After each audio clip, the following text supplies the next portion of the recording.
एक भोंदू रहता था, पर वो इतना सीधा था कि सब प्यार से उसको भोंदू ही बुलाते थे।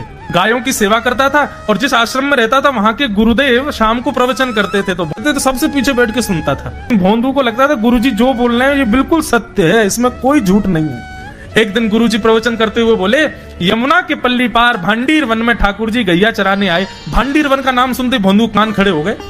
बोले भांडीर वन तो मैं जाता हूँ गैया लेके, मुझे तो कभी मिले नहीं वहां पे। अरे मुंह में ही कमी होगी, मुंह में ही सामर्थ्य नहीं होगी उनको देखवे कि मैं ही नहीं देख पाए होंगे, वो तो आते होंगे वहां पे, मुझे ना दिखे होंगे। भोंदू ने पहली बार जिज्ञासा करी, गुरुदेव ठाकुर जी दिखते कैसे हैं? तो गुरुदेव भी हंस गया, अच्छा भोंदू पूछ रहा है, बैठ जाओ बताते हैं। मोर मुकुट पहनते हैं ठाकुर जी, और बोले 2 कान हैं लेकिन कुंडल एक ही पहनते हैं। ठाकुर जी ऐसे पुष्प तोड़ के कान के ऊपर लगा लेते हैं, दोनों कानों में एक ही कुंडल को फेर फेर के पहनते। ठाकुर जी पीली पीताम्बरी, ऐसी ठाकुर जी पीली पहनते, पीली पीताम्बरी। माला कैसी पहनते हैं? ठाकुर जी ऐसी पहनते हैं पूरी पैरों तक जाए। ये देखो गुरु जी कह रहे हैं तो निश्चित है भंडीर वन में आते हैं ठाकुर जी। भोंदू अपनी गैया लेकर के भांडीर वन पहुंच गया। गैया चर रही थी, अब भोंदू ढूंढ रहा है, कभी वृक्ष के नीचे जाके देखे, कभी कहीं देखे, कभी ढूंढे कहीं से चंदन की सुगंधी आ जाए। गुरुजी बता रहे थे उनमें से चंदन की सुगंधी आती है, क्या पता कन्हैया यही कहीं हो। इतने भाव से, इतने प्रेम से और इतने भोलेपन से ढूंढने लगा ठाकुर जी को, और ठाकुर जी नहीं मिलते ना तो अपने आप को ही कोसता, मुंह में योग्यता ना होगी यही मारे ना मिल रहे, ठाकुर जी तो यही है। गुरु जी की बात गलत नहीं है, ठाकुर जी तो यही है। उसके उस सहज भाव पर, उसके उस सरल भोंदूपने पर ठाकुर जी रीझ गए। और इतने में ही भोंदू हताश निराश उदास बैठा था, खुद को कोस रहा था, मुंह में योग्यता ना है, मुंह ठाकुर जी मिलना है रहे।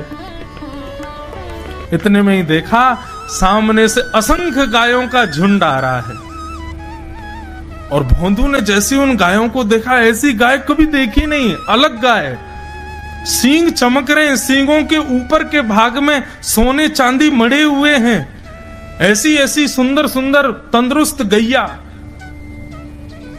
तभी देख रहा है भोंदू पीताम्बरी पहनी है, गले में वैजंती माला धारण की है, सिर पर पाग पहनी है, एक कान में कुंडल है, मंद मंद मुस्कुरा करके दतुइयां दिखा रहे हैं, कटाक्ष नेत्रों से कभी इधर देख रहे हैं कभी उधर देख रहे हैं, अपनी वेणु को कमर में कस करके गैयाओं के गले में गलवैयां डाल करके श्याम सुंदर भोंदू की तरफ चलते भय आ रहे हैं। ये दृश्य देखकर के हाथ पांव कांपने लगे भोंदू के। उसको लगा मेरे पास तो आएंगे ही नहीं, है वहीं से मुड़ जाएंगे, अब मैं उनके पास जाके उनको असहज नहीं करूंगा, यहीं से देख लूं, यहीं से प्रणाम कर लूं। लेकिन जैसे जैसे प्रणाम करके ऊपर देखता, ठाकुर जी और पास आ रहे हैं, और पास आ रहे हैं, और पास आ रहे हैं। जैसे ही ठाकुर जी आकर के बैठे, भोंदू के पास शब्द नहीं है, हाथ पैर कंपित हो रहे हैं, उसको सूझ ही नहीं रहा करूं क्या मैं, इनके लिए क्या बिछाऊं, कहां बैठाऊं। ठाकुर जी ने अपने आप ही भोंदू के गले में हाथ डाली, अरे तेरा नाम कहा है? जैसे ही ठाकुर जी ने नाम पूछा, भोंदू अपना ही नाम भूल गया, बोले मुझे याद ही नहीं मेरा नाम क्या है, पर प्रेम से सब लोग मुझे भोंदू बुलाते हैं। अब तो भोंदू नाम सुनते ही ठाकुर जी ताली दे दे के हंसने लगे, तेरा नाम भोंदू है? बोले हाँ मेरा नाम भोंदू है। और ठाकुर जी आपको अच्छा लगा? बोले हाँ बहुत अच्छा लगा। आपको नाम कहा है? ठाकुर जी बोले तुम वो ना जाने? बोले जानू तो ना हूं, लेकिन गुरुजी ने जैसा रूप बताया वैसा ही है आपको, तो आप कहीं नंद नंदन तो नहीं हो? ठाकुर जी बोले हाँ मैं नंद नंदन नहीं हूं, यशोदा जी को लाला, नंद जी को लाला। भोंदू बोलो जय हो भगवान, आज आपके दर्शन है गए। गुरु जी और सब बालकन को तो आप शायद रोज ही मिलते होंगे, लेकिन मैं ही अभागो, मुंह को आप आज ही मिले हो। ठाकुर जी बोले अब चल बात मत बनावे, जल्दी कछु खवा, मुंह को भूख लग रही है। भोंदू एक कपड़े में रोटी बांध के उसमें मिर्च और गुड़ रख करके लेके गया। 2 रोटी थी। भोंदू ने जैसे ही खोली, एक रोटी ठाकुर जी के सामने धर दी, एक अपने पास रख ली। बोले मैं भी तो खाऊंगा। ठाकुर जी ने बढ़िया रोटी ऐसे घुमाई और प्रेम से गुड़ खामे और रोटी पान लगे प्रेम से, और ठाकुर जी तो चप चप करके नेक देर में पा गए। भोंदू तो भूल ही गए, मुँह खानो भी, और ठाकुर जी को ही देख रहा है। ठाकुर जी बोले और जोर की भूख लगी, ला अपनी रोटी दे दे। भोंदू बोलो मुँह को भी भूख लगी है। बोले अच्छा चल आधी आधी खा ले, या मैं तो आधी तू खा ले आधी मैं खा लूं, दोनों खा लिए। कल तो नेक्स्ट से ज्यादा सी रोटी ले आइयो, भूख ज्यादा लगे, और सुन यही समय आइयो, मिलूंगा कल भी तोते। ठाकुर जी अपने मार्ग पर चले गए। भोंदू इतना प्रसन्न है, बोले आज मुझको ठाकुर जी मिल गए। गुरुदेव के प्रवचन का समय हो गया, भोंदू पीछे जाके बैठ गया, अपने गुरुदेव को प्रणाम करे, इनकी कृपा से ठाकुर जी मिले। उसने किसी को नहीं बताया, उसको लगा सबको ही मिलते हैं भगवान, मुझे ही मिले हैं बहुत दिन बाद। दूसरे दिन भोंदू खूब सारी सामग्री रसोई घर में इकट्ठा करके जाने लगा। किसी ने जाके गुरुदेव से कह दिया कि भोंदू बहुत सारी सामग्री ले जा रहा है। गुरुदेव ने जाके कही, भोंदू इतनी सामग्री ले जा रहा हो भैया, वो भंडारो करेगो का? नहीं गुरुजी भंडारो तो नहीं करूंगा, वो नंद नंदन नाम है, वो यशोदा नंदन मदन मोहन, वो अपनी गैया चरा के आए, कल भी आए, मेरी रोटी खा गए, मैं भूखो ही रहेगा कल। या हमारे ज्यादा सी ले जा रहा हूं, बेचारे बहुत भूखे आए कल, कि उनको पेट भर जाएगा, मैं भी पा लूंगा, या हमारे गुरुजी आज ज्यादा सामग्री ले जा रहा हूं। गुरुदेव ने मन में सोचा, ये बात कोई और कहे तो अविश्वास किया जा सकता है, लेकिन भोंदू झूठ नहीं बोलता। भोंदू कभी झूठ नहीं बोलता, भोंदू की बात पर विश्वास करना ही पड़ेगा। गुरुदेव बोले सुन सुन, ठाकुर जी आए थे? बोले हाँ। अच्छा, उनका रूप कैसा था? जैसा रूप आपने बताया था ना गुरुजी, बिल्कुल वैसा, ऐसे कटाक्ष नेत्र, मोती जैसे दांत, ठाकुर जी की मुस्कान ऐसी, पाग ऐसी, कान ऐसे। गुरुदेव के तो नेत्र बंद हो गए, वे सब अनुभव करने लगे। लेकिन गुरुदेव बोले रूप कैसा भी बता दे, चरण यदि इसने बता दिए तो मैं मान जाऊंगा कि ठाकुर जी थे। अच्छा तूने चरण देखे? बोले हाँ गुरुजी मैंने चरण देखे। चरण कैसे थे? ठाकुर जी के चरण जब वो चल करके आगे बढ़ते हैं ना तो चिन्ह बन जाते हैं। कहीं ध्वजा बनी थी, कहीं शंख बना था, कहीं कुछ बना था, और उनके जो नखून है ना उनमें से ऐसा लगता है मानो जैसे कोमल का पराग हो, कमल का पराग हो। और चरणों का रंग कैसा, जैसे मानो जैसे गुरुदेव कमल होता है ना, कमल की आकृति, ऐसे ठाकुर जी के चरण।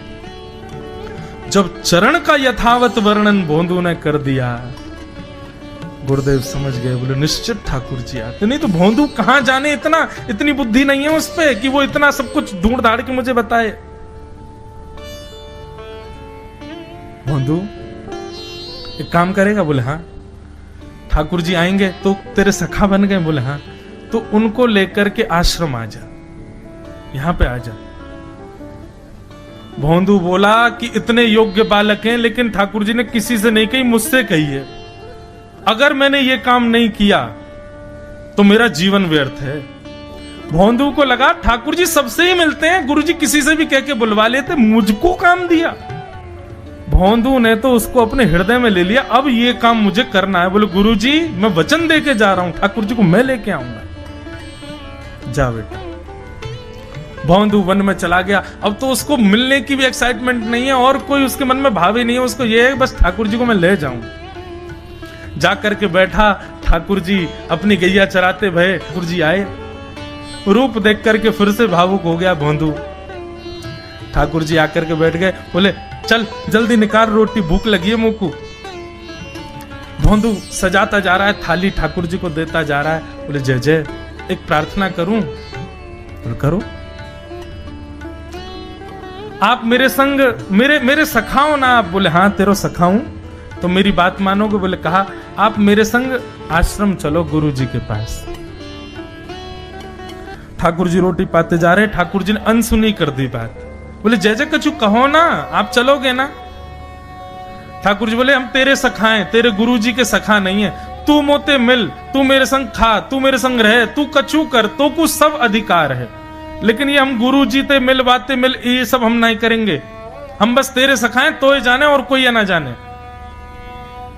ए जय जय ऐसे मत कहो ना, वे नहीं बताते तो मैं तो आपको देख ही नहीं पाता, मैं तो आपको जानता ही ना हूं। उनने ही तो मुझको बताई कि आप भांडीर बनाते हो, आपका रूप ऐसा है। उनने कृपा करके मुंह को आपसे मिलवाए हो, वही हमारी मित्रता के मूल आधार है, उनसे तो मिलवे चलो ना। ठाकुर जी बोले देख ज्यादा जिद मत करे, हमने तो उसे एक बार कह दी हम नहीं जाएंगे नहीं जाएंगे नहीं जाएंगे। ठाकुर जी रोटी पा रहे थे तो भोंदू ने हाथ से रोटी और छनाई, बोले ये भी दो, ये भी गुरु जी की है, लाओ ये मिर्च गुड़ सब दो, ये सब गुरु जी को, ये भी मत खाओ। और सुनो, यदि हमारे गुरु जी से आपको प्रेम नहीं है तो हमको आपसे प्रेम नहीं है। कल ते अपनी गैयान को लेकर कहीं और चरावे जाओ, होंगे तुम नंदन अपने गांव के, मेरे गुरु जी के पास नहीं जाओगे।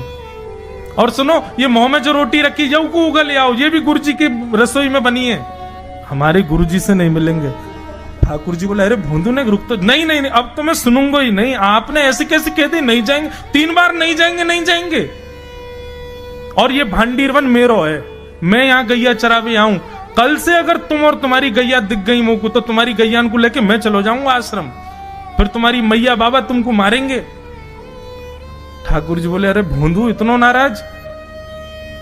बोले यदि मुझसे मित्रता रखनी है तो मुंह को वचन देना पड़ेगा कि आप आश्रम चलोगे, और अगर आपने फिर से नहीं कही तो मैं जा रहा हूं वापस, और कभी आपको मुख नहीं देखूंगा, अपना मुख नहीं दिखाऊंगा। ठाकुर जी बोले इस मुख को देखने के लिए या संग के लिए लोग पता हो तो कितनी तपस्या करें। बोले जो तपस्या करें उनको मुबारक, तुम मुंह को ना चाहिए, मुंह ना मिलनो तुमते, मुंह कोई गरज ना पड़ रही तुमते, आज तक नहीं मिले कल ही तो मिले हो मोते, वो भी गुरुदेव की कृपा से मिले हो, जाओ मत मिलियो, मुझे ना चाहिए तुम। ठाकुर जी बोले मैं तो ना जाऊंगा, मैं तो तेरे पास ही रहूंगा। बोले तुम मत जाओ, मैं जा रहा हूं। कि जाने लगा वापस। भोंदू, ठाकुर जी पुकार रहे हैं भोंदू को, मानो जैसे त्रिलोकी लेके जा रहा है वो ठाकुर जी की, जैसे मानो पूरा ऐश्वर्य ठाकुर जी का ले जा रहा हो। अरे भोंदू ने रुक तो जा। भोंदू बोला अपना मुख भी नहीं दिखाऊंगा यदि आप नहीं चलोगे तो।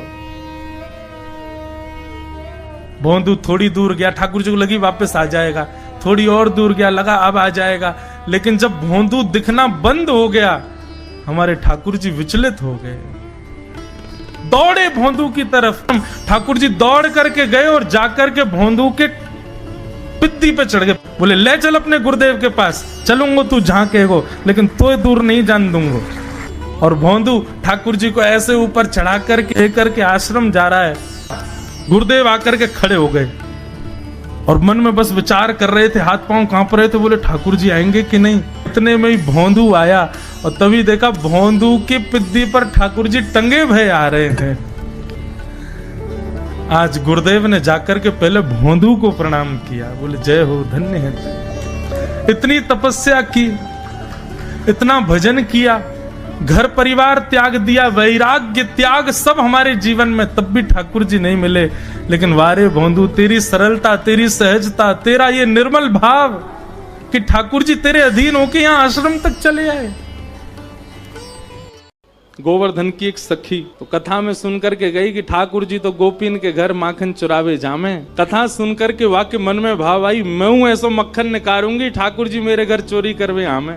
अभी की बात है, इसी कलिकाल में। अब मक्खन निकाल लियो, निकाल करके माने मटका में मक्खन सजा लियो, और वाकई मन में आई कि ठाकुर जी को कैसे पता चले कि मैंने मक्खन निकालो है। तो दर्शनार्थी दर्शन करने जाते थे, उन्हीं दर्शनार्थियों में मक्खन लेके जाती। तो सब तो सामग्री मंदिर में चढ़ा देते, वो चढ़ाती नहीं, पीछे खड़े होकर के वहीं से मक्खन के पात्र को ठाकुर जी को दिखाती, और ठाकुर जी को दिखा कहती, धोरी गैया के दूध सो बढ़िया रात में जमाए करके मैंने दही निकारो, वह दही से ऐसो बढ़िया मक्खन निकारो लाला, लेकिन ये मैं तो दे के ना जाऊंगी, अपने घर में छीका पे लटकाए के रखूंगी, तेरी इच्छा होए तो चोरी करवे आ जाइयो। श्रीनाथ जी के मंदिर में जाके ठाकुर जी को लोभ देती है। सखी ने मक्खन ऐसे ठाकुर जी को दिखाया, और लाला मेरे घर चोरी करवे आ जा, ऐसा बढ़िया मक्खन है। और वहां ने सब बता दियो, मंदिर से निकल के सीधे जाओगे पोखर ते दाएं मुड़ जाइयो, वहां से बाएं मुड़ जाइयो, वहां सीधे आइयो, मई मेरो घर है और मैं घर के सब लोग सो जामे रात्रि में, तब आए जाइयो, चुपचाप चोरी करके जाइयो। लाला मैं बस इतना देखना चाहूं,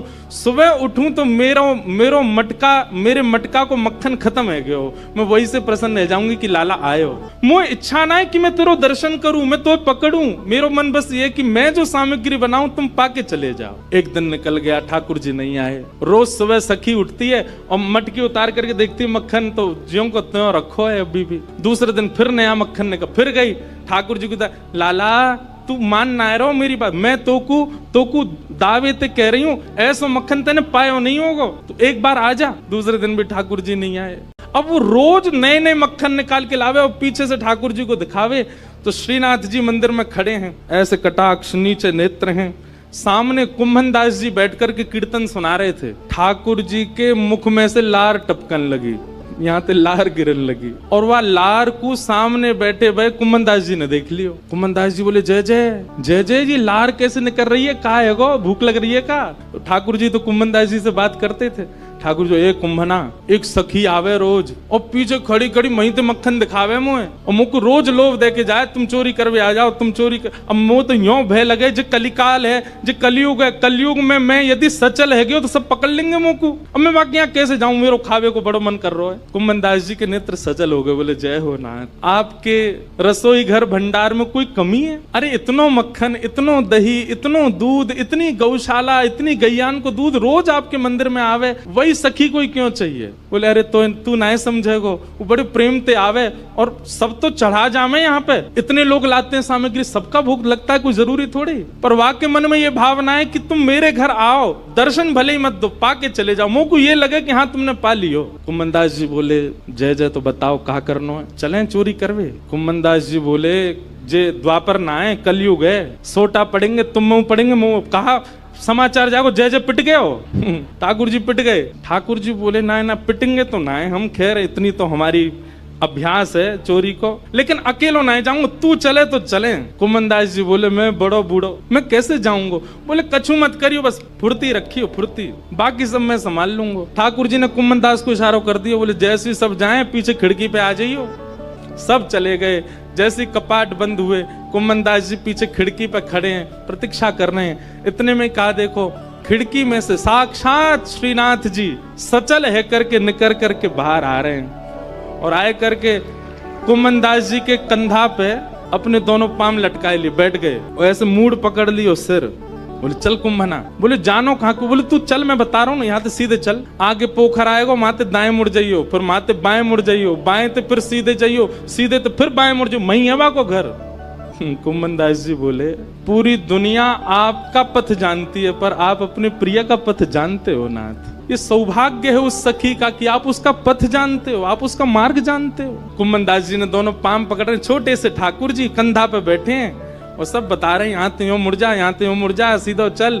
अब देख जे आगोवा गोपी को घर, और छत से सीधे अंगना में पहुंचे, माँ देखी एक छींका पे मक्खन रखो। ठाकुर जी देख वो धरो। कुंभना तू खड़े हो जाओ, मेरे पाम पकड़ लियो, देख या मक्खन खाएंगे हम। कुंभनदास जी पाम धरे, छींका पकड़ लियो, और छींका में ते ठाकुर जी मक्खन निकारे और मक्खन निकाल के चाटे और प्रेम से पामे। कुंभनदास जी बोले जय जय, मैं हूँ आया हूँ संग में मुंह पवाए दो। अरे अरे मैं तो भूल ही गयो, रुक जा, बड़ो जोर को मक्खन है। निकाल करके ठाकुर जी ने पायो, और जितनो जीव में आयो बाकी जो बच गयो, ऐसे नीचे हाथ करके कुंभन जल्दी मुंह खोल अपनो। अब कुंभनदास जी मुंह खोले, ठाकुर जी आंख पे लगा में, नाक पे लगा में, और जैसे ही मुख में दियो है, ठाकुर जी के हस्त कमल से मक्खन मुख में जाते ही कुंभनदास जी तो मंत्र मुग्ध हो गए। कुंभनदास जी के हाथ वाथ सब ढीले हो गए। ठाकुर जी बोले कुंभना में गिर जाऊंगा, संभाल के पकड़। हाँ जय जय पकड़ू। जैसे ही पकड़ करके ऊपर ने देखना चाह रहे कैसे चोरी कर रहे हैं ठाकुर जी, जैसे ही ऊपर दृष्टि करी, ठाकुर जी की धोती ढीली है कि नीचे सरक रही। कुंभनदास जी बोले जय जय जय जय जय जय, हो है जाएगी, जल्दी आगू पकड़ो। सोई ठाकुर जी ने 4 भुजा धारण करी, 2 भुजा से तो अपनी धोती पकड़ी और 2 भुजा से छींको पकड़ के खड़े हैं। कुंभनदास जी बोले जय हो चतुर्भुज भगवान। शंख चक्र गदा पद्मधारी चतुर्भुज तो बहुत देखे, पर मक्खन चोरी कर, मक्खन हरण चतुर्भुज पहली बार देखे। बोलो मक्खन हरण चतुर्भुजनाथ की। 2 भुजा से धोती पकड़ के बैठे हैं, 2 भुजाते मच्छी को पकड़ रखो है। चतुर्भुज रूप में ठाकुर जी प्रकट है गए। कुम्मनदास जी वह रूप को देख करके आनंदित है गए। कुम्मनदास जी के तो हाथ ढीले पड़ गए, नेत्र बंद है गए, भावावेश में चले गए। अब कुम्मनदास जी के तो तन हिलन लगो। अब तो कुम्मनदास जी नीचे को हिलन लगे। ठाकुर जो, ए कुम्भना कहा कर रहा है? अरे कुम्भना, अरे मैं गिर जाऊंगा कुम्भना, ऐसा मत करे। कुम्मनदास जी को कहां सुनाई दे। और इतने में कहा कुम्मनदास जी तो बेसुध है के नीचे भय, और ठाकुर जी वही छीका पे ही लटक गए। और ठाकुर जी जैसे ही लटके सो छीका पे तो मटकी नीचे गिर गई। मटकी नीचे गिरते जोर की आवाज भई, पूरे घर के लोग उठ गए, ओ चोर आ गए, चोर आ गए, चोर आ गए। सखी ने उठाया मोटो वारो बांस और निकर के जैसे ही बाहर आई, कुम्मनदास जी तो बेसुध पड़े। ठाकुर जी झटपट उछल करके माथे भाज गए। कुम्मनदास जी वहीं रह गए। सखी ने आए करके महाराज कुम्मनदास जी में डंडा दिए 15-20, लेकिन कुम्मनदास जी तो नेत्रों से नीर बहा रहे हैं। और जैसे ही देखे श्री कुम्मनदास, ए बाबा, ए कुम्भना, तुम तो वहां मंदिर में कीर्तन गाओ हैं बाबा, तो शर्म नहीं है? अब घर में चोरी करवे आयो है, मक्खन चुरावे आयो? जो मक्खन ठाकुर जी के काजे निकालती वह तू चुरावे आयो? तब कुम्मनदास जी ने ये बहुत सुंदर पद गाया, तू है सखी बड़ भाग बड़ी, नंदलाल तेरे घर आवत है। कुम्मनदास जी चरणों में गिर गए उस सखी के और बोले, मैंने पूरे विश्व को उनका यश गाते हुए सुना है। अरे सखी तेरे धन्य भाग, कल रात्रि में ठाकुर जी तेरो यश मुंह को सुना रहे। बोले ऐसे मक्खन निकारे, ऐसे मटकी में धरे, बाको घर यहाँ है, यहाँ कुएं, ऐसी है वैसी है, तेरो यश ठाकुर जी गावे। पर ये तेरो यश गावत है, पर ये तेरो यश गावत है। कुम्मनदास जी कह रहे हैं वो तोसो इतनो प्रेम करें, इतनो प्रेम करें, इतनो प्रेम करें। ठाकुर जी बोले, सखी बोली कितनो प्रेम करें? तब कुम्मनदास जी कहते हैं, कुंभन दास लाल गिरिधर के, कुंभन दास लाल गिरिधर के, वे तेरे ही हाथ बिकावत है। अरे सखी, तू अगर लाला को कहीं बेकऊ आवेगी ना तो वो बिकऊ जाएंगे तेरे हाथन से, इतना प्रेम करें। राधे राधे। ठाकुर जी की और मधुर लीलाएं देखने के लिए चैनल को सब्सक्राइब कर ले और लाइक कमेंट करना ना भूलें। एक व्यक्ति को ठग मिला, वही बता रहे थे ना, वो सबसे पूछे मुझे ठाकुर जी कैसे मिलेंगे, तो इतने में ही सब बोलते मंदिर में चले जाओ, कोई कहता परिक्रमा लगा आओ, कोई कहता ये कर लो, लेकिन नहीं मिले ठाकुर जी। तो रोता रोता एक गली में पहुंचा तो वहां से एक ठग आ रहा था, उससे पूछने कि मुझे ठाकुर जी कैसे मिलेंगे। तो ठग ने देखा, बोले कि इसकी स्थिति बड़ी भावुक है, रो रहा है और ठाकुर जी से मिलने के लिए बड़ा व्याकुल है, लेकिन इसके हाथ में 2-3 सोने की अंगूठी हैं, गले में एक चैन भी पहनी है, उसके पास में बैग है, उसमें भी कुछ तो रुपए पड़े ही होंगे,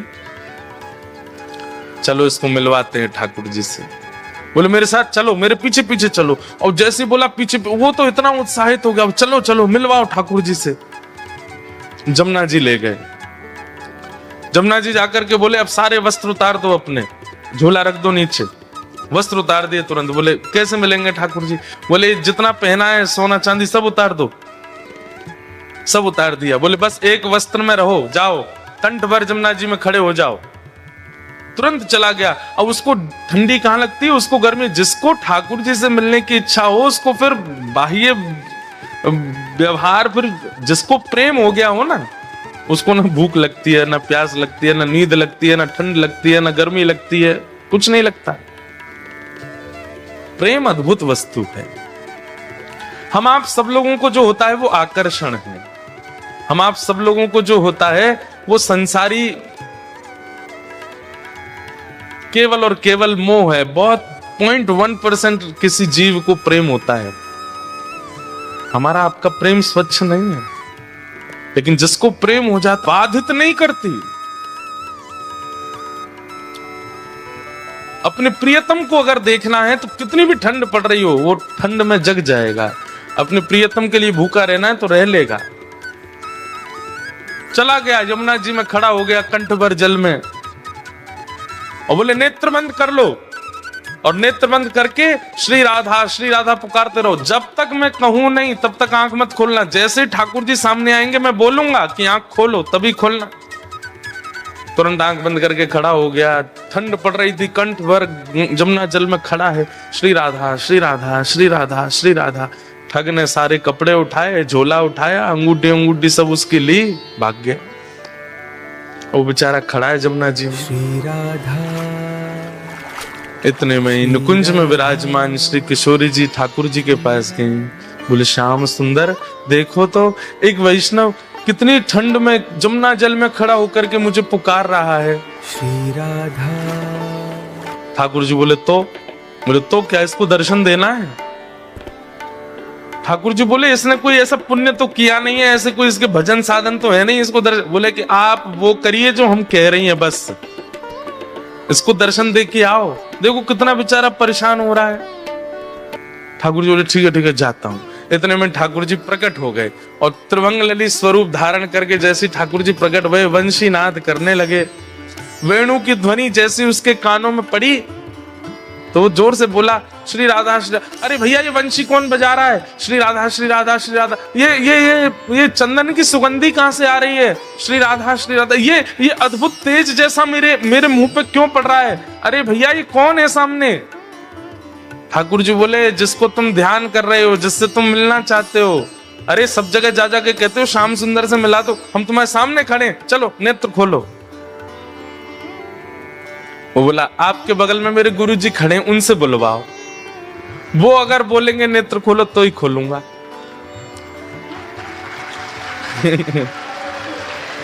ठाकुर जी आप आ गए, बहुत अच्छा किया आपने अपने वचन का निर्वहन किया, पर आपके बगल में मेरे गुरु जी खड़े हैं, वही मुझे लेकर के आए थे। उन्होंने ही कहा था जमुना जी में खड़े हो जाओ, राधा राधा जपो।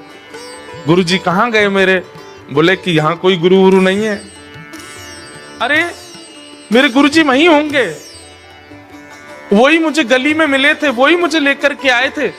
ठाकुर जी बोले वो कोई गुरु नहीं है, ठग है, एक नंबर का ठग। तो वो जो खड़ा था जमुना जी में बोला सुनो, मुझे पता है आप ठाकुर जी नहीं हो। क्यों? मेरे गुरु की निंदा कर रहे हो?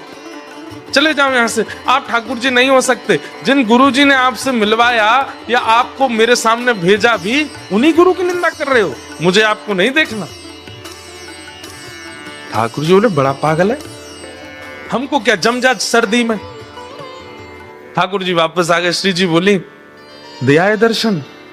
अरे श्री जी कैसे पागलों के पास भेज देती हो आप? मैं 20 मिनट से वहां खड़ा था, उसको बोल रहा था नेत्र खोल करके दर्शन कर ले, मेरे यूं कह रहा बगल में गुरु जी होंगे, उनसे कब्बाओ। उसका गुरु वो ठग है, एक नंबर का चोरी करता है, ब्रजवासियों की चोरी करता है। उसको तो किसी दिन बताऊंगा मैं, उसको गुरु माने बैठा है। इनको इतनी बुद्धि नहीं किसको गुरु बनाना चाहिए, किसको मानना चाहिए, उसकी बात मान के बैठा है। श्री जी बोली या तो उसको दर्शन दे के आओ, नहीं तो हम नाराज हो जाएंगे। उसको दर्शन दो। बोले अरे वो गुरु की आज्ञा मानेगा। बोले तो गुरु को खोजो पहले, गुरु से बुलवाओ कि आंख खोल, दर्शन दे के आओ। ठाकुर जी बोले हे श्यामा जी आप कितनी भोली हो, कितनी सीधी हो। बताओ उस ठग ने जीवन में कुछ अच्छा नहीं किया, उसको मेरे दर्शन करवा दो। ठाकुर श्री जी बोली आप ये विचार क्यों करते हो कि किसी के पास योग्यता होगी तो ही दर्शन दोगे? अयोग्यों को दर्शन नहीं दे सकते।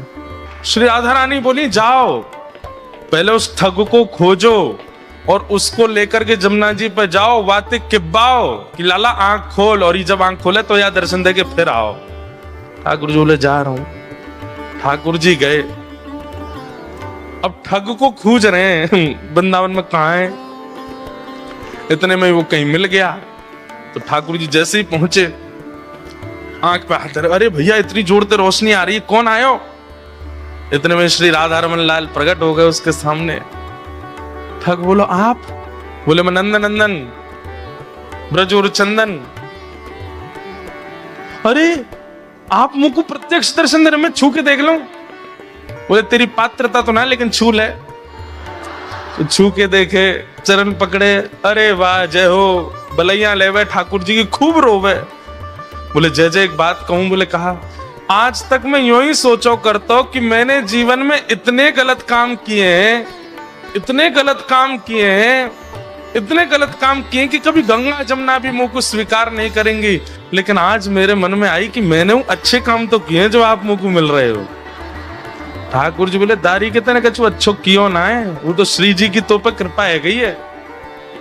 बोले जय जय कैसे कष्ट दे रहे हो बताओ? बोले चल मेरे संग, वो एक खड़ो करके आयो तू जमुना जी में, वो कंठ पर गंगा जल जमुना जी में खड़ो मेरे दर्शन को, बातें जाके बोल कि आंख खोल के दर्शन कर, ये किब्बा भी आयो तो ते। अच्छा जय जय वहां जानो है क्या जमुना जी? बोले हाँ। बोले एक काम कर दो। बोले का? मेरी पत्नी सोरी बहू को दर्शन दे दो। ठाकुर जी बोले तू चल रहा हो कि नहीं चल रहा? बोले जय जय देख लो, बहू का दर्शन नहीं दोगे तो मैं नहीं जाऊंगा। अब ठाकुर जी को लगे बाय दर्शन नहीं दे तो श्री जी वहां उल्टो डांटेंगे। सब पूरे परिवार को जरा दर्शन करा दिए माने ठाकुर जी के, और अंत में सबरे अपनी बात मनवा के काम मनवा करके तब बोलो अब चलो। ठाकुर जी बोले जल्दी चल। बोले तू एक बार बाकी आंख खुलवा तो फिर मैं बताऊंगा। जैसे ही पहुंचे ठिठर रहा है, मुख नीला पड़ गया ठंड के कारण, लेकिन आंख नहीं खोली उसने। ठाकुर जी बोले ए देख तेरे सामने फिरते आ गया हूं मैं। बोले आप आ गए, लेकिन पहले मेरे गुरु जी से किब्बाओ कि आंख खोलो।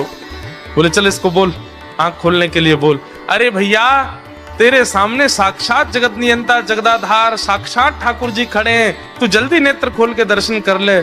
जैसे ही उसने नेत्र खोले, श्याम सुंदर खड़े हैं, मधुर वेणु बजा रहे हैं, त्रिभंग लली हैं, मोर मुकुट पहना है, सुबह से श्रृंगार करके डोल रहे ठाकुर जी मेरे दर्शन करेगो। उसने कही जय जय मैं आपको प्रणाम कर लूं। बोले जल्दी आप प्रणाम करो। बोले गुरु जी से किब्बाओ पहले। बोले इसको बोल मुझे प्रणाम करे। बोले आओ भैया प्रणाम करो। बाहर आकर के उसने प्रणाम किए, फिर गुरुदेव को प्रणाम। ठाकुर जी उस पर इतने रिझ गए, बोले ये गुरु नहीं है, ये महाठग है, ये महाचोर है। लेकिन इसने ये बोल दिया था कि मैं ठाकुर जी से मिलवाऊंगा, तो तेरे में इतना विश्वास आ गया कि इसकी बात को तू पत्थर की लकीर मान के चल रहा है। मैं तो ते बहुत प्रसन्न हूं। और ठाकुर जी ने उसको हृदय से लगाया तो दूर खड़ा ठग रो रहा था। बोले जय जय आप इसको इतना प्रेम क्यों करो? बोले है ही इतना प्रिय। बोले बनाया तो मैंने ना, प्रेमी तो मैंने बनाया, मुझे भी हृदय से लगा लो। ठाकुर जी तू भी आ, और पकड़ करके दोनों को हृदय से लगाया और दोनों को निकुंज लीला में लेकर के गए, और वहां श्री जी ने फिर कृपा कर भगवत दर्शन। भैया सूरदास जी के इस पद को आप अन्यथा मत लिया कीजिए। सूरदास जी स्पष्ट कहते हैं इस कलिकाल में और कोई साधन ही नहीं है, साधन और नाहिया कली में जासो होत निवेरो, भरोसो दृढ़ न चरणन केरो। गुरु आज्ञा भले ही दीक्षा नहीं भी हुई हो आपकी, जिसकी आप कथा सुनते हैं, जिसके आप वचन सुनते हैं, जिसकी आप वाणी सुनते हैं, उनको आप मन से गुरु मान लीजिए और बस उनकी कही गई बात को पालन कर लीजिए। अगर कभी आप कोई रील देख रहे हैं और अचानक से हमारे वृंदावन के पूज्य हमारे प्रेमानंद जी महाराज की आती हैं, कभी किसी महापुरुष की आती है, कभी किसी संत की आती है, आपके सामने वो रील आ गई या वीडियो आ गई और आप 2 मिनट सुनने लगे और उसमें उन्होंने सीधा पहला वर्ड ही यही कहा कि भाई सवेरे 5 बजे उठना चाहिए, बस उसको मान लीजिए, वही चाबी है। आप सत्य बता रहे हैं, इतने सामान्य सी बात भी आप एक आचार्य की मान लेते हैं ना, उसी से ही भगवत भाव प्रकट होने लग जाते हैं चित्त में। देखो इसके पीछे कॉन्सेप्ट क्या है कि अभी आप अपने स्वयं के स्वामी बने हुए हैं, इसलिए आपकी जिम्मेवारी आपके ही हाथ में है। गलत करोगे तो भी आपको भोगना पड़ेगा, अच्छा करोगे तो भी आपको ही मिलेगा, सब कुछ आप अपने स्वामी बने हुए हो। लेकिन जैसे ही आप किसी के आसरतु होते हैं, जैसे आप किसी का आश्रय ग्रहण करते हैं, उसकी बात को मानना प्रारंभ कर देते हैं और वो व्यक्ति वैष्णव है, ठाकुर जी का भक्त है, तो फिर ठाकुर जी को चिंता होती है कि अरे बताओ, ये इतनी दूर ऑस्ट्रेलिया में रहता है, इतनी व्यस्त क्रम में रहता है, और फिर ये मेरे एक वैष्णव की बातें मान रहा है। अगर इसका कल्याण नहीं हुआ तो इस वैष्णव और मेरी इस पर कृपा और मेरा ये आश्रय है, इस पर अविश्वास हो जाएगा, इसलिए इसकी बातें पूरी करनी चाहिए। तो इसलिए आप जब किसी गुरु आश्रित हो जाते हैं तो ठाकुर जी को चिंता होती है कि भाई ये गुरु आज्ञा मानता है और अगर इसका कल्याण नहीं हुआ तो गुरु शिष्य परंपरा नष्ट हो जाएगी, इसलिए ठाकुर जी फिर कृपा करते हैं। तो चाहे सूरदास हो, चाहे कुंभनदास हो, चाहे रैदास हो, चाहे मीराबाई हो, सबको दर्शन गुरु कृपा से।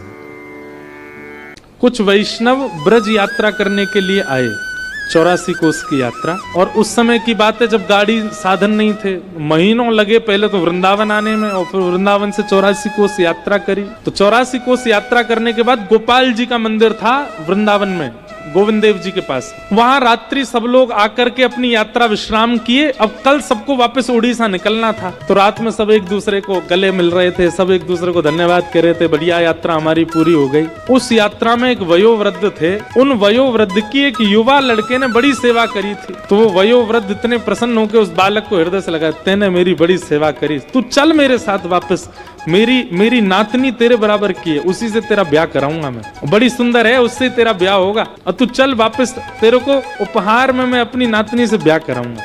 वो भी प्रसन्न हो गया, करा देना, हम तो बैठे तैयार। जैसे ही पहुंचे उड़ीसा तो उन वयोवृद्ध ने अपने घर पे जाके कहा कि भाई यात्रा में एक बालक मेरे साथ था और उसने मेरी बड़ी सेवा करी, मैंने ये हमारी बिटिया है, इसके लिए वही ढूंढ रखा है, उसी से ब्याह कराना है। तो घर के कई लोगों ने नाराजगी कर दी, घर के कई लोग मना करने लगे, नहीं नहीं नहीं, वो तो ऐसा है, वो तो ऐसा है, उसके पिताजी ऐसे, और घर के सब लोग विपक्ष में आ गए कि नहीं, उससे ब्याह नहीं होगा।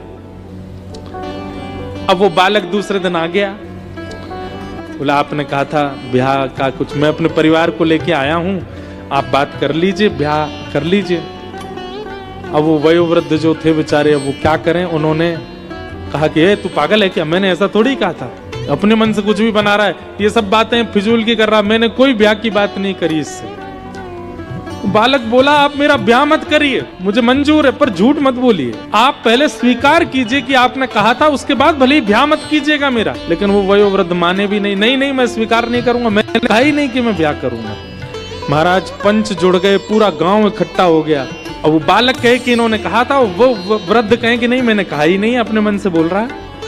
तो पंचों ने कहा भैया देखो, इन्होंने तुमसे कहा कि अपनी नातनी से ब्याह करेंगे, तुम दोनों के अलावा किसी तीसरे ने बात सुनी थी तुम्हारी? तो वयोवृद्ध बोला मैंने कहा ही नहीं, तो सुनेगा कौन, किसी ने नहीं सुना। लेकिन वो युवा बालक बोला हाँ एक ने सुनी है। अब वो वृद्ध कहे किसने सुनी? बोले महाराज वृंदावन में गोपाल जी का मंदिर था जहां हम बैठे थे, ऐसा शास्त्र कहते हैं कि ठाकुर जी तो सब सुनते हैं, गोपाल जी ने सुनी थी, उन्होंने सुनी थी कि इन्होंने मुझसे कहा है कि ये ब्याह कराएंगे। ये सुन के सब हंसने लगे, बोले अब गोपाल जी का सुना तो अनसुना सही है। पंच बिल्कुल रद्द होने लगे, मतलब पंचायत रद्द होने लगी, सब उठ के जाने, अरे ये कोई बात नहीं, नहीं गोपाल जी ने सुना है। अब बोले मुझे इस बात की चिंता नहीं कि इन्होंने कहा किसने सुना किसने नहीं सुना, आप लोग यदि उठ के जा रहे हैं तो आप सब वेद की बातों को असत्य मानेंगे कि ठाकुर जी सुनते हैं। आप लोग यदि यहाँ से उठ के गए तो मैं घोर नास्तिक हो जाऊंगा, मैं जीवन में कभी ठाकुर जी को नहीं मानूंगा। या तो मेरी बात मानिए कि ठाकुर जी ने सुना है, और अगर आप नहीं मानेंगे तो मैं जीवन भर के लिए नास्तिक हो जाऊंगा। गांव के सब लोग बोले तो बड़ी विडंबना। एक वयोवृद्ध बोले मेरे पास एक उपाय है, रुको इसको मैं बांध दूंगा, उसी चक्र में ही बंधा रहेगा। बोले काम कर, वृंदावन जा गोपाल जी को ले आ, और वो आके यहाँ बोल दें कि हाँ इन्होंने अपनी पुत्री का ब्याह तेरे से निश्चित किया था, हम ब्याह करा देंगे। ठाकुर जी सुनते हैं तो चलना भी तो जानते होंगे, ले आ उनको। वो विश्वास से वृंदावन चला गया और गोपाल जी के मंदिर पहुंचा महीनों बाद, और जाकर के ठाकुर जी से बोला मुझे ब्याह की चिंता नहीं है, मुझे किसी बात की चिंता नहीं है, पर मैं आपकी भक्ति करता हूँ, मुझे भक्ति के प्रमाण की चिंता है कि प्रमाण करने के लिए आप चलो मेरे साथ। और वहां जाके बोल दो फिर भले ही मेरा ब्याह ना हो पर आप साक्षी के लिए चलो। और बैठा रहा, ठाकुर जी वहीं खड़े हैं, कुछ बोले ही नहीं। पुजारी जी आए, कपाट चले गए। रात भर रोता रहा, मैं कुछ खाऊंगा नहीं, अनशन पे बैठ जाऊंगा, प्राण त्याग दूंगा। रात भर रोते रोते ब्रह्म मुहूर्त हो गया, सिर पटकने लगा अपना द्वार पे।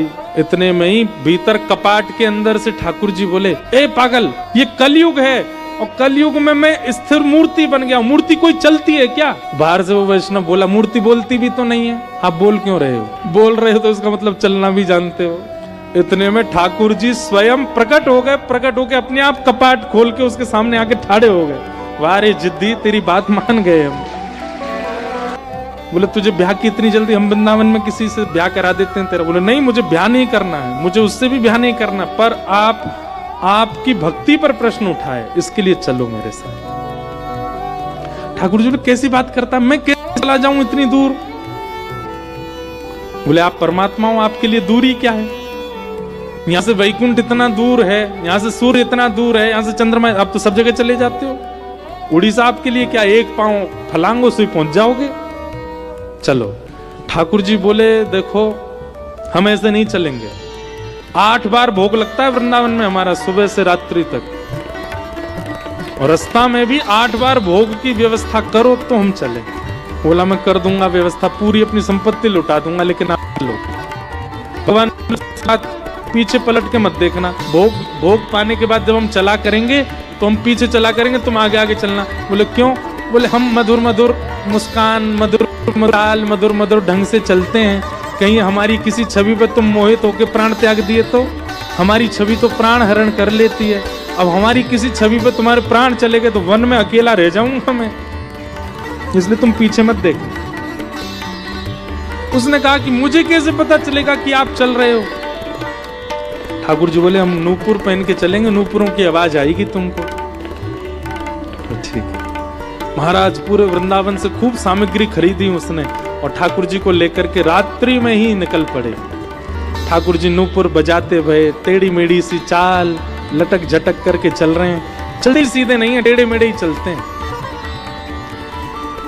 जैसे भोग पाने की इच्छा होती तो ठाकुर जी ने एक वंशी का रव कर देते तो वो समझ जाता कि अब इनको भोग की इच्छा है, तो वहीं रुक के चूल्हा चिताते, कुछ बनाता, ठाकुर जी को पवाता।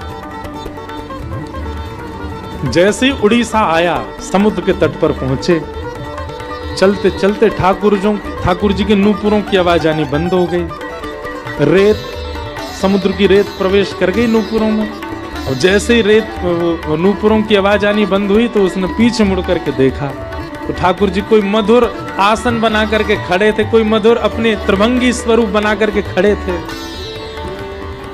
तो रूप देखते ही पहले तो मोहित हो गया, दूर से बलैया लेने लगा, नेत्र सजल हो गए, ठाकुर जी के रूप लावण्य पर वारी हो गए। ठाकुर जी बोले हमने मना किया था ना, हमको मत देखना। ठाकुर जी कितने सुंदर हैं आप। अब मेरी एक बात मान लीजिए, क्या आप यहां तक आ गए हैं, अब कृपा करो यहीं बस जाओ, अब वापस वृंदावन मत जाओ, यहीं रह जाओ। ठाकुर जी स्थिर हो गए। ठाकुर जी बोले अब हम आगे नहीं जाएंगे। बोले 5 किलोमीटर रह गया गांव मेरा, नेक और चल दो। भगवान बोले इतने किलोमीटर चल के आ गए, अब 5 किलोमीटर तेरे गांव के नहीं आ सकते यहाँ पे? बुला ला उनको यहीं पे। और फिर ठाकुर जी ने कहा ये जगन्नाथपुरी का मार्ग है, कालांतर में लोग जगन्नाथपुरी जाएंगे, तेरी साक्षी देने के लिए मैं यहाँ आया हूँ। अब नियम लेता हूँ, जो भी यहाँ आएगा सबकी साक्षी रखूंगा कि सब जगन्नाथपुरी आएगा। इसलिए उनका नाम पड़ा श्री साक्षी गोपाल। भक्ति कैसी? आप ठाकुर जी के पीछे चले नहीं, ठाकुर जी आपके पीछे चल दिए, आपके प्रेम में विवश होके, आपके भाव में विवश होके, आपकी श्रद्धा में विवश होके ठाकुर जी चल दिए आपके पीछे।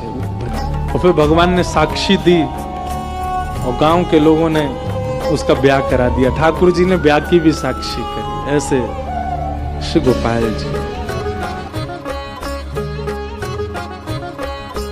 एक गोपी अपने सिर पर एक डलिया में बहुत सारे फल लेकर के और बेचवे के काजे जा रही है, और रास्ता भर कहती जा रही है अरे कोई आम ले लो, कोई सेब ले लो, कोई अमरूद ले, और पूरे ब्रजमंडल में चिल्लाती वही जा रही है आम ले लो, सेब ले लो, अमरूद ले लो, संतरा ले लो। उस स्वर को जब नंद नंदन ने अपने नंद भवन में क्रीड़ा करते हुए श्रवण किया, नन्हे से गोपाल जी हैं, केवल 3 वर्ष की आयु है ठाकुर जी के, मोटे मोटे पाम, मोटे मोटे हाथ, ठाकुर जी को नेक सो पेट, बटुआ सो मुंह, और ठाकुर जी क्रीड़ा कर रहे हैं। और क्रीड़ा करते करते तोतली बानी में यशोदा मैया तो कहने लगे, बोले मैया मैं फल खरीदवे जाऊंगा। मैया बोली लाला ऐसे ना मिलो करें, फल बेचवे वारे को कछु देनो पड़े, तेरे पास तो कछु है ना है, तू कमावे धमावे तो है ना है, इतना बड़ा है को, अब वो घर में बैठो रे। 3 वर्ष के हैं ठाकुर जी बस। ठाकुर जी बोले मैया जे नंद भवन कौन को है? बोले तेरो है। लाख गैया कौन की है? बोले जेऊ तेरी है। और ये नंद बाबा कौन को है? बोले येऊ तेरो। और मैया तू कौन की है? बोले मैं भी तेरी हूँ। मैं इतनी सबरी संपत्ति को मालिक हूँ, तू यूं कैसे कह रही है? मैं कछु कमाऊं धमाऊं ना, ये सबरो मेरो ही है मैया। और मैया देख आज मैं तेरे सामने फल खरीद के लाऊंगा। बोली जा, मैं भी तो देखूं कैसे जाएगा। सो ठाकुर जी फल खरीदने के लिए जा रहे हैं नन्हे से ठाकुर जी। तो कहाँ लेके जा रहे हैं? बोले जल्दी से जहां पर सारे सामग्रियां रखी जाती हैं, ऐसे सामग्री गृह में गए और वहां से 2 मुट्ठी गेहूं अपने हाथ में भर के, और नन्हे से 3 वर्ष के ठाकुर जी इतने इतने से हाथ ऐसे अंजलि में गेहूं भर के, और ठाकुर जी अपनी मटकीली सी चाल बाकी अदा से उछलते कूदते भय और फल बेचे वारी के पास फल लेवे जा रहे हैं। यशोदा मैया एक झांक करके एक तरफ से ठाकुर जी की इस लीला को देख रही है। अब कूदते भय ठाकुर जी जा रहे हैं। जितने गेहूं लिए, कितने गेहूं आए होंगे ठाकुर जी के हाथ में? ज्यादा से ज्यादा आए होंगे 25-30। और वो यूं उछलते उछलते गए, सब गिर गए। अरे कोई आम ले लो, सेब ले लो, अमरूद ले लो, कहती हुई जैसे ही जा रही थी तभी उसकी दृष्टि पड़ी एक गली में, और वो गली जा रही थी नंद भवन की ओर। नंद भवन से नन्हे से बालक, नन्हे से सांवरे सलोने ठाकुर जी, छोटी सी धोती पहनी है, हाथन में पद्म राग के कड़ूला पहने हैं, गले में कौस्तुभ मणि पहनी है, सुंदर घुंघराले केशन को गूंथ करके यशोदा मैया ने ऊपर सुंदर मोतीन से लड़ बांध करके वहां में एक मोर पीछ लगायो भयो है। नन्हे से ठाकुर जी इतनी व्याकुल भरी दृष्टि से देख रहे हैं उस फल बेचने वाली को कि कहीं चली ना जाए, वहां से पहले मैं जाके आते फल ले लूं। ठाकुर जी के उस रूप को देखते ही वो फल बेचने वाली वहीं रुक गई, देखने लगी सुंदर से ठाकुर जी। ठाकुर जी बाके सामने जाके खड़े है गए। उसने अपने फल की डलिया नीचे रखी। ठाकुर जी फल देख रहे हैं कौन से लेने। अब उंगली करके ठाकुर जी कह रहे हैं जेवारो दे दो, जेवारो दे दो, ये दे दो, ये दे दो, करते करते करते पूरी डलिया ही कह दी। बोले सबरी दे दो। गोपी बोली अरे लाला ये सब ऐसे ही ले जाएगो, कछु देगो ना मुकू? अरे ऐसे ना मिलो करे, कछु देनो पड़े, चल कछु दे मुकू तभी मिलेगी। ठाकुर जी बोले तो फिर रो काहे क्यों रही है? मैं ऐसे थोड़ी लेके जाऊंगा, नंद बाबा को ला लाऊं, मेरी सभी संपत्ति है, मैं अपनी संपत्ति में से कछु हिस्सा तो को दूंगा तब फल लेके जाऊंगा। अच्छा दियो, कहा देगो संपत्ति में? तो जितने गेहूं ठाकुर जी भर के लाए वहां में से केवल एक बचो ठाकुर जी के हाथ में। और ठाकुर जी मुट्ठी खोल के वो एक गेहूं ले में, और बड़े संकोच वश कि अब एक ही बचो, कहा करूं, ले जे है उस एक गेहूं के दाने को अपने हाथ में लेकर के कोमल से ठाकुर जी की उस मुखाकृति को देख करके वो फल बेचने वाली की तो सुध बुद्धि चली गई। ठाकुर जी बोली अरे नजर लगावेगी मुंह, चल जल्दी फल दे दे। बोले फल दे तो दूं, लेके कैसे जाओगे? 4 आम के बराबर के तो तुम स्वयं हो, एक आम के ऊपर एक ऐसे 4 खड़े कर दूं तो इतने बड़े तो तुम खुद ही हो, कैसे लेके जाओगे? ठाकुर जी बोले बड़ी चिंता। तभी गोपी ने की अच्छा आओ मैं दूं। ठाकुर जी को हाथ पकड़ करके उनकी कारी कमरी खोली, उनकी पीताम्बरी ने ढीली करी, और ठाकुर जी के कछु फल तो कमरिया में बांध दिए, कछु पामन में बांध दिए, कछु हाथन में बाजूबंद बना के बांध दिए, कछु गरे में लटकाए दिए। ऐसे कपड़ान में फल भर भर के ठाकुर जी के पूरे अंग में फल लटका दिए। अब ठाकुर जी को पेट तो है गयो ऐसो, यहाँ ते कमर निकल रही है, पीछे ते निकल रहा है, पीछे बस्ता की तरह वहां में कपड़ा में फल बंधे भये हैं, हाथन में बाजूबंद में भी केला आदि आदि सब बंधे भये हैं। और ऐसे ठाकुर जी मटकते भये, उछलते भये, और बड़ो श्रम है रोए, उठा नहीं पा रहे पाम को, इतना भारी है गयो पाम। और जैसे तैसे खिसक खिसक करके नंद भवन की ओर जा रहे हैं। इस रूप को जब उस फल बेचने वाली ने देखा, उसने अपनी फल की डलिया उठाई, और फल की डलिया उठा करके जब सिर पर रखी तो आगे चलते हुए नेत्र बंद हो गए। अब तो बस यही कहती जा रही है गोपाल ले लो, कृष्ण ले लो, माधव ले लो, मधुसूदन ले लो, गोविंद ले लो, नंद जी को लाला ले लो। राधे राधे। ठाकुर जी की और मधुर लीलाएं देखने के लिए चैनल को सब्सक्राइब कर ले और लाइक कमेंट करना ना भूलें। एक ब्राह्मण रहते थे काशी में, उनके कोई संतान नहीं थी। महादेव के चरणों में जाकर के उन्होंने अनन्य उपासना की, खूब तपस्या की, उनके भाव से प्रसन्न होकर के महादेव प्रकट हो गए और प्रकट होकर के बोले, विप्रदेव वर मांगो, क्या चाहिए? बोले, महाराज कुछ नहीं चाहिए, केवल गृहस्थ आश्रम में एक ही वस्तु की अभिलाषा होती है कि एक संतान घर में हो। मैं आपकी नगरी में रहता हूं, नित्य आपका सेवा करता हूं। मैंने वेद आदि कर्मकांड आदि इन नियमों को भी इसलिए सीखा था कि आपकी अर्चना कर सकूं।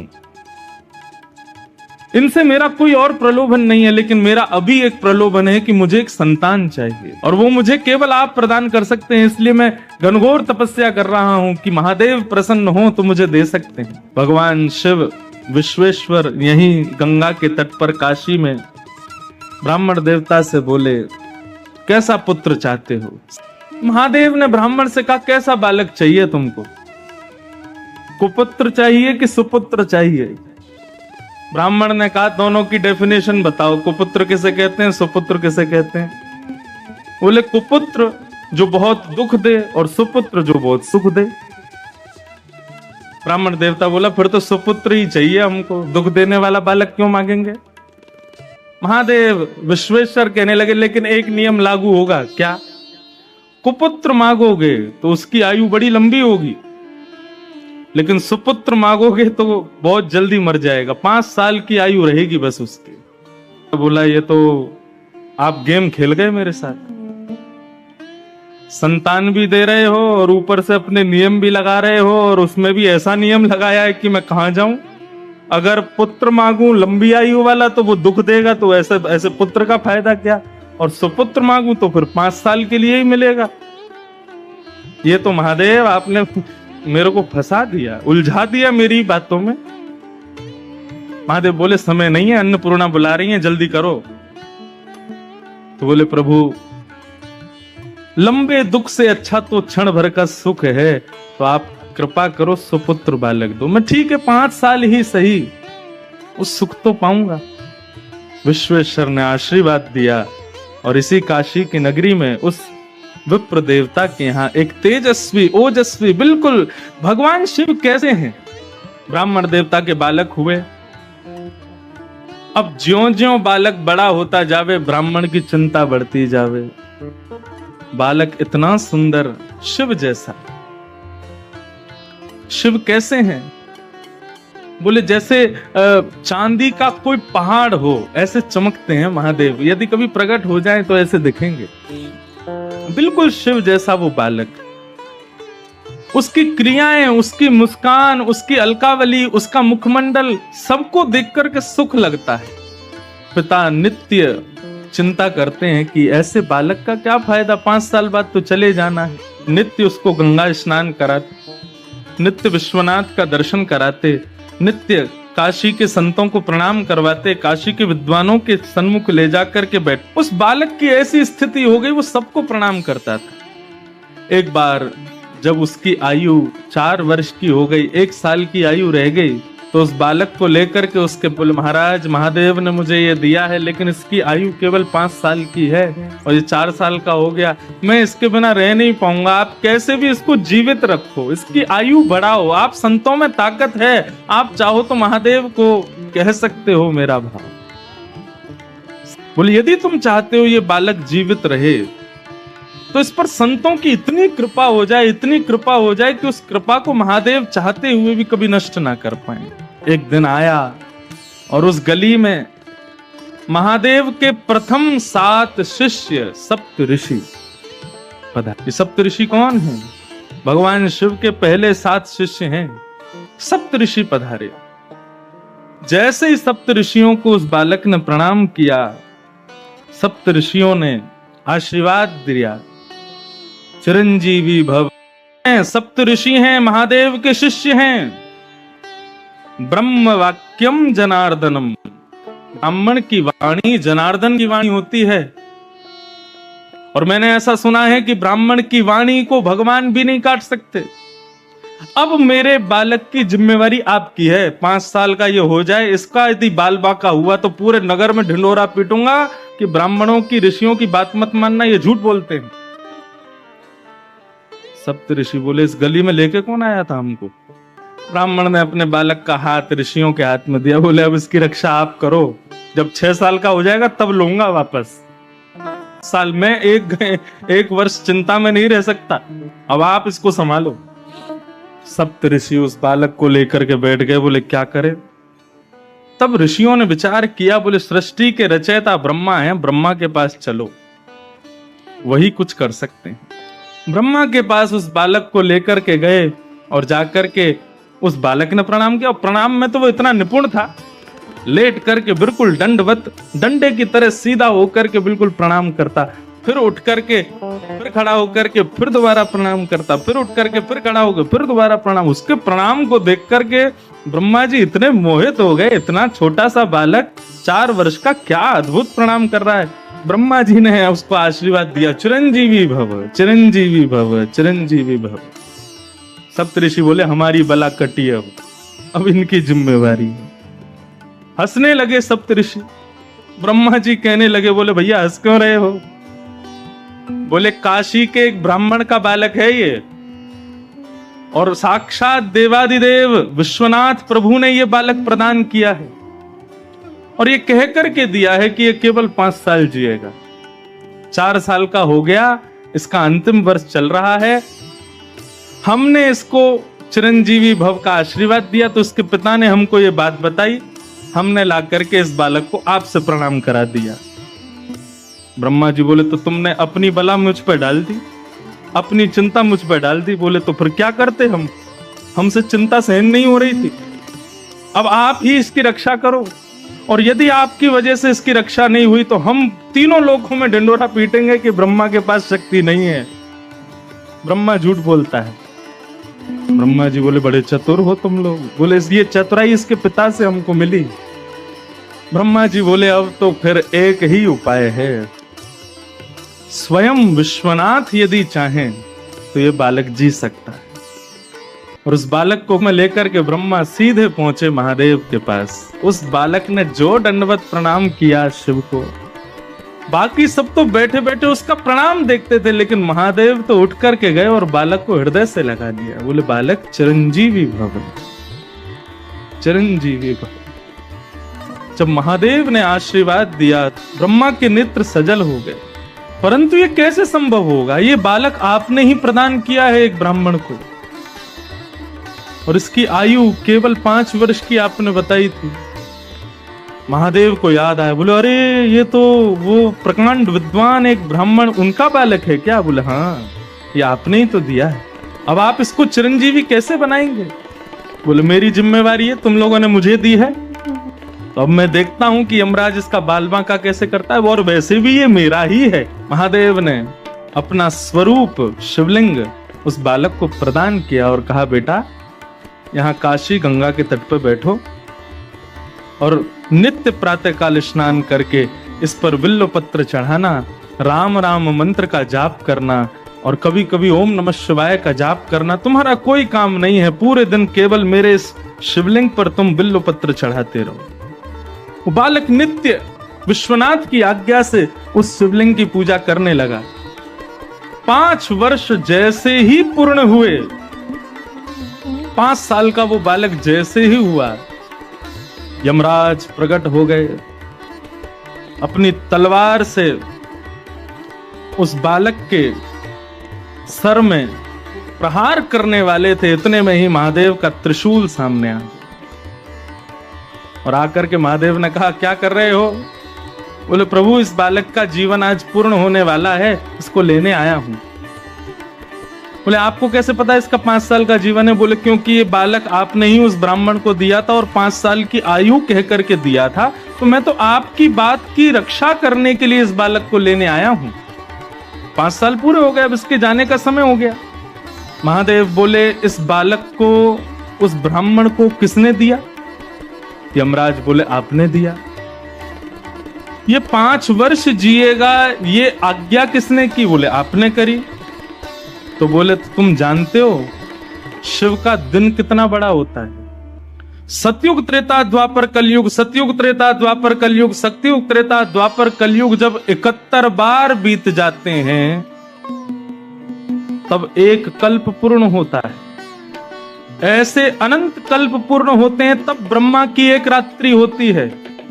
ऐसा ब्रह्मा भी अपने अनंत रूप बदल देता है तब महादेव का एक दिन होता है। और ऐसे महादेव ने इसको 5 वर्ष जीने का आज्ञा की है, तो इसका 5 वर्ष कितना लंबा है तुम अब गणित लगाते रहो। इस सामान्य 5 वर्ष के लिए जीवित नहीं रहेगा, ये महादेव के 5 वर्षों तक जीवित रहेगा। और वही बालक इस काशी में मार्कंडेय ऋषि के नाम से जाने गए, जो आज तक चिरंजीवी है। ठाकुर जी एक दिन खेल रहे सब सखान के संग, और खेलते खेलते इतने में श्रीदामा भागन लगो। ठाकुर जी बोले, ए श्रीदामा कहां को जा रहे है? श्रीदामा बोलो, लाला ससुराल जा रहा हूं अपनी। ठाकुर जी बोले, नंदगाम सुनो, बरसानो सुनो, वृंदावन सुनो, गोकुल सुनो, जे ससुराल कौन सा गांव है भैया? श्रीदामा हंस के बोलो, लाला ससुराल गांव को नाम ना है। तो बोले, फिर कहा है ससुराल? बोले, जब ब्याह है जाए ना तो अपनो घर तो पीहर है और पत्नी को घर जो है वो ससुराल है। ठाकुर जी बोले, जे पत्नी कौन होवे? बोले, लाला जैसे नंद बाबा की तेरी मैया यशोदा पत्नी है, ऐसे ही मेरा ब्याह है रो, मैं हूं पत्नी लेवे जा रहा हूं, तो पत्नी के घर को ससुराल के में। ठाकुर जी गए श्रीदामा के पास, ओए श्रीदामा मेरो ससुराल कौन सा है? मेरे ससुराल को नाम बता। श्रीदाम बोलो, मुंह का पता तेरा ससुराल कौन सा? तेरी बहू जहां की होगी वही तेरा ससुराल। बोले, मेरी बहू कहाँ है? श्रीदामा बोलो, लाला मुंह ते मत पूछे, मैया तो जाके पूछ। ठाकुर जी तो आज पहुंच गए सुबेरे ते ही, और यशोदा मैया से जाकर के रोने लगे। मैया बोली, काय गुरो रा लाला? बोले, मैया तेने मुझे इतनी बड़ी बात छिपाई। मैया बोली, कहा छुपा दियो मैंने? बोले, तेने मेरी ससुराल को नाम ना बतायो आज तक। मैं 3.5 बरस को बूढ़ा है गो, अभी तक मुंह मेरी ससुराल ना पता। और वो श्रीदामा अपनी ससुराल गए बहू लेवे। यशोदा मैया बोली, लाला तेरी संगत सुधारनी पड़ेगी, सबरे सखा तो दिन ब दिन बिगाड़ते जा रहे हैं, तूने एक बड़ो है जा, तेरी ससुराल है जाएगी। ठाकुर जी बोले, बड़े कैसे हूं मैं? बोले, जब खुद दूध पीन लगेगो, खुद नहान लगेगो, खुद तैयार है जाएगो, घर के सब काम अन्य करने लगेगो, तू बड़ा हो जाएगो, तेरो ब्याह करा दूंगी। महाराज वही दिना ठाकुर जी गए, अपने सबरे पुराने लत्ता कपड़ा लेकर के आए, धोने लगे उन्हें, अपने आप दूध पीने लगे, अपने आप भोजन करने लगे, अपने आप ही उठ पटांग श्रृंगार करने लगे। शाम को बोले, मैया मैं बड़ो है गो, अब ब्याह करा दे मेरो। मैया बोली, वाह दिन में ही बड़ो है गो तू। मैया तो बोले, मैया देख तू बात ने मत बदले, बार बार मोते कह तू ऐसा कर तो ब्याह कराऊंगी, बड़ो है जा तो ब्याह कराऊंगी। अब सब काम मैंने कर दिए, घर के सब काम काज करने लगो मैं, देख अपना श्रृंगार खुद करके आऊं, देख कैसा लग रहा हूं मैं। मैया बोली, ओठ वाली चीज आंखन में लगा के आयो, आंख वाली ओठन में लगा के आयो, यूं करो बड़ो है गो मैं। ठाकुर जी बोले, मैया मेरो ब्याह करा दे, नहीं तो श्रीदामा बहू लेके आ रहा हूं, बाकी बहू ले आऊंगा मैं, वही की बहू को ले आऊंगा, वही की ससुराल को अपना बना लूंगा। तभी एक सखा दौड़ो दौड़ो आयो, बोले, ए लाला देख श्रीदामा बहू लेके आ गो। बहू को नाम सुनते ही ठाकुर जी तो मचल गए, लेके चल मुंह को जल्दी। मैया रोकने लगी, बोले, लाला ने सुधर के तो जा, कैसो बन के जा रहा है? ठाकुर जी तो दौड़े दौड़े गए, बोले बीच रास्ता में रोक ले, सबको कथा पता है। माधवी की माँ ने पहले ही मना करके भेजा था कि बोले तेरे सखा, तेरे पति जो श्रीदामा, उनके जो सखा कृष्ण है, उनको मुख मत दिखाइयो। ठाकुर जी पालकी में घुस गए, हाथ पांव जोड़ के कहने लगे, भाभी जी एक बार ने अपना मुख दिखाए दो, लेकिन माधवी ने नहीं दिखाया। ठाकुर जी कह रहे हैं, देख ले, बड़े बड़े जोगी, बड़े बड़े तपस्वी, बड़े बड़े ध्यानी हमारे मुख को देखवे के काजे तड़पे, और हम तेरे सामने बैठे, तू हमें मोहना दिखा रही अपनो। माधवी ने मुख नहीं दिखाया। ठाकुर जी बोले, ठीक है, तड़पेगी मुंह को देखवे के काजे। माधवी बोली, मोए ना तड़पनो, मेरे पास मेरो खसम है, वही देख लूंगी, तुम्हें काई को देखना। ठाकुर जी बोले, वचन दे के जा रहा हूं, तड़पेगी। जैसे छोटे से बालक कभी कभी बड़ी बड़ी बात करते हैं तो बड़े लोग उसको मजाक में लेते हैं, ऐसी माधवी ने भी मजाक में लिया, देखा ही नहीं ठाकुर जी को। श्री शुकाचार्य जी वर्णन करते हैं, वृंदावन में कैसी स्थिति है। गोपियां दोहन करती हैं तो घर घर घर जो दही की मथनी की आवाज आती है ना, उसी में ही कीर्तन करने लग जाती हैं। कृष्ण ऐसे, कृष्ण के नेत्र ऐसे, कृष्ण की नासिका ऐसी, कृष्ण के कान ऐसे, कृष्ण को मोर पिछ ऐसो, कृष्ण की पीताम्बरी ऐसी, कृष्ण की भुजा ऐसी, कृष्ण के चरण ऐसे। कोई गोपी अपने घर में चौका लगा रही है और चौका में पौंछा की जो छर्र छर्र आवाज आवे, वही छर्र छर्र ध्वनि में ही कीर्तन करने लग जाए, कृष्ण ऐसे, कृष्ण ऐसे। हसितम मधुरम, चलितम मधुरम, वमितम मधुरम, मधुराधिपते अखिलम मधुरम। इन सबकी बातें सुनकर के मीराबाई, माधवी को ऐसा लगता है कि इन सब से तो मैं श्रेष्ठ हूं, कम से कम अपने पति की ही हूं, इन सब की तरह तो नहीं। पूरे दिन उस कृष्ण की प्रशंसा करती रहती हैं। सब गोपियां माधवी से कहती हैं, अभी तक तेरे सामने आयो ना है और तेने अभी तक देखो ना है। अरे या प्रेम को काम भावना ते मत देखियो, 3.5 वर्ष को 4 वर्ष को है, लेकिन वाक्य प्रति एक अलग ही प्रेम प्रकट है जाए। माधवी सबको ज्ञान देती है, बोले चाहे 3 वर्ष को 4 वर्ष को है तो अन्य पुरुष, क्यों उसकी बातें करती हो, क्यों उसकी ओर देखती हो। लेकिन 24 घंटे गोपियों के बीच में रहती माधवी को और कोई चर्चा ही नहीं सुनाई देती। सब केवल कृष्ण की बात करती हैं, जल भरती हैं तो, बैठती हैं तो, भोजन बनाती हैं तो, बतियाती हैं तो, श्रृंगार करती हैं तो, हर समय कृष्ण कृष्ण कृष्ण कृष्ण। माधवी ने कुछ समय अकेले रहने का भी प्रण लिया, लेकिन अकेले रह नहीं सकती, जंगल है, कहां अकेली जावे, जाना पड़ता है। उस एक दिन रात में सोई तो अब कानों में कृष्ण कृष्ण कृष्ण कृष्ण गूंज रहा है, तो कान बंद करती, पता नहीं पूरे दिन इतना नाम सुनती हूं कि अब तो कानों में भी यही गूंजता है।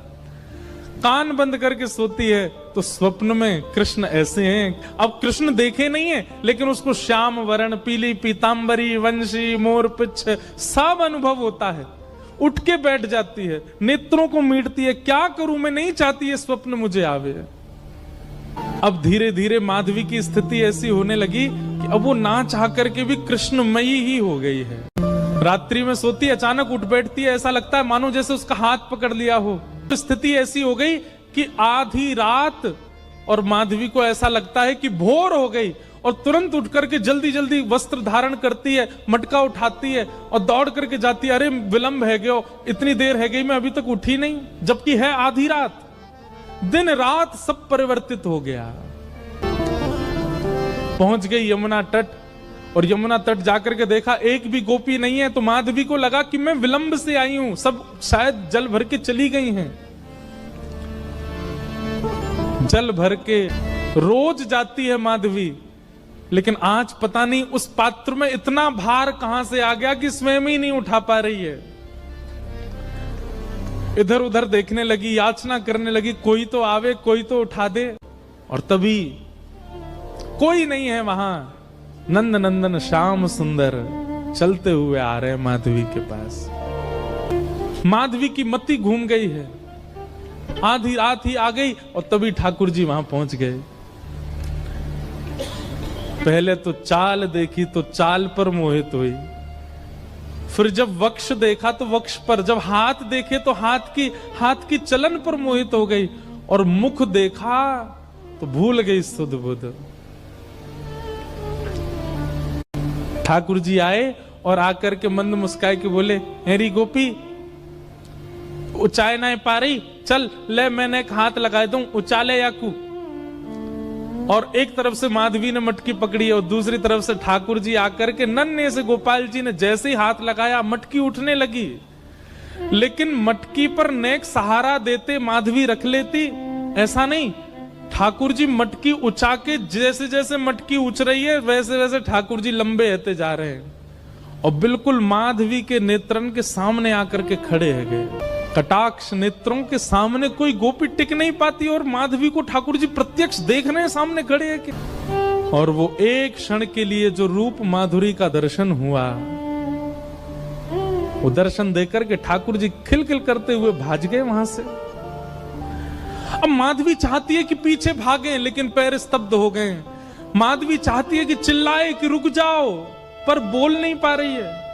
माधवी चाहती है कि इधर गए मैं नेत्र घुमा करके देख लूं, पर नेत्र घूम नहीं पा रहे। पूरा शरीर मानो जैसे एक स्थूल स्तब्ध एक मूर्तिमंत की तरह खड़ा हो गया है।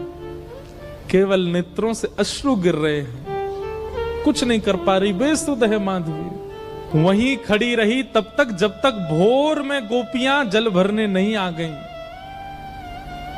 अश्रु जलों से जल पूरा वस्त्र भीग चुके हैं माधवी के। और तभी सब गोपियां आई, आकर के देख, अरे ये माधवी ये पहले ही आ गई जल भरवे।